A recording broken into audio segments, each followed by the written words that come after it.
You want the things that Melissa has acquired, but do you want to do the work that she has had to do to get it? That's where the focus should be.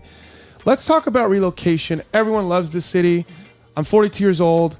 Like I said, I've been to 45 countries. I own property in, multiple islands on Hawaii. People love the islands of Hawaii, but I yet to this day have had anyone, literally, I kid you not, no one has said they don't like our city in San Diego. Mm-hmm. All they say is, what do you think they say?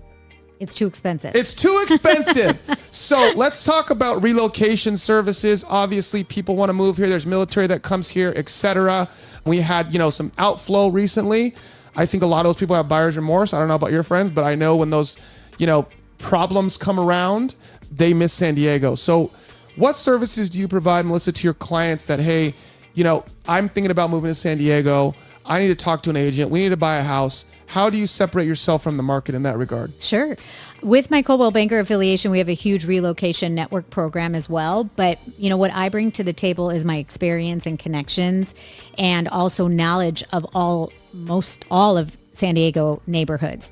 And that's where I differentiate. I don't just focus on one neighborhood or one farm area. I really go all over the county. You have listings from East County to North County by the beach, literally all over the city.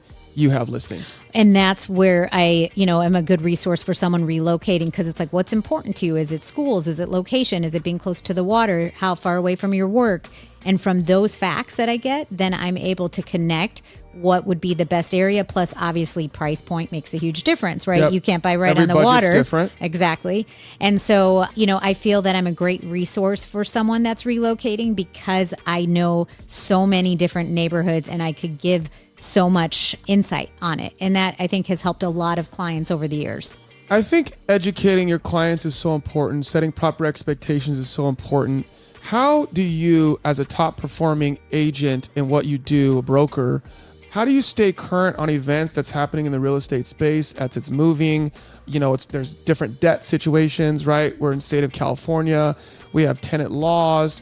There's so many things, price points, right? SAG and rents, right? We had, people selling, people buying, all the different things in real estate. How do you stay current? And what would you advise other agents and even clients to essentially be consuming to help them stay current? Sure.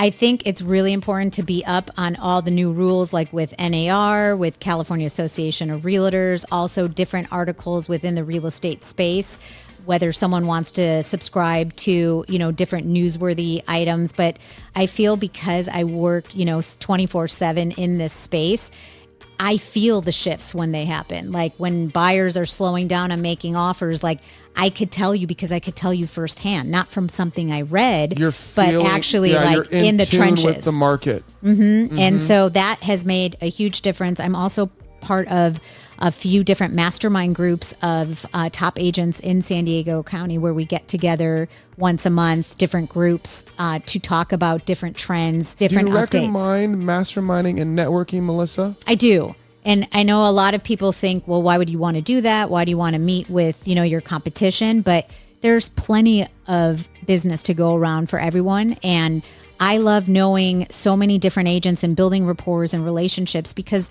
that's helped get some of my offers for my buyers accepted based on experiences of them saying, look, we have 10 offers, but I've worked with Melissa before. I know she has a good handle on her clients.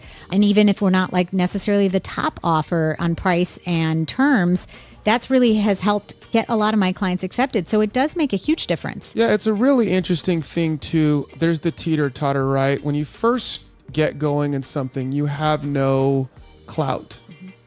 You're just a new person in the game, like 500,000 other people that came before you. The likelihood of you making it in this business is very low.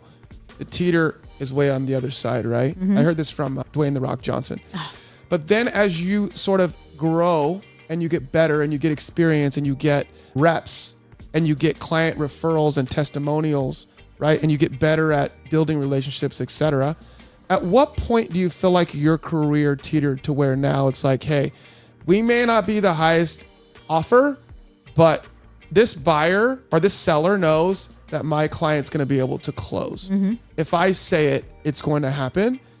Where do you feel like in your career, Melissa, with all the work, time, energy, and effort that you put in, that the teeter-totter started to lean in favor of you? It probably took 8 to 10 years, but honestly, even in the first few years, I feel like I really made a name for myself just based on every single person I worked with. And just, you never want to burn a bridge. You always want to do the right thing. You always want to be the bigger and better person. And that has made a big difference. You want to be honest. You want to be truthful. You don't want to be known as, someone deceitful. A bullshitter. Right. Yes. And people appreciate that and they remember you. And that's really what I always want to leave. I want to do a great job for my clients, but I also want to do a great job with my peers in this industry. And I think that's just as equally important. Like, just be a good human being and do the right thing. But no, it doesn't happen, because I talk to a lot of new agents and, give a lot of suggestions, and a lot of people.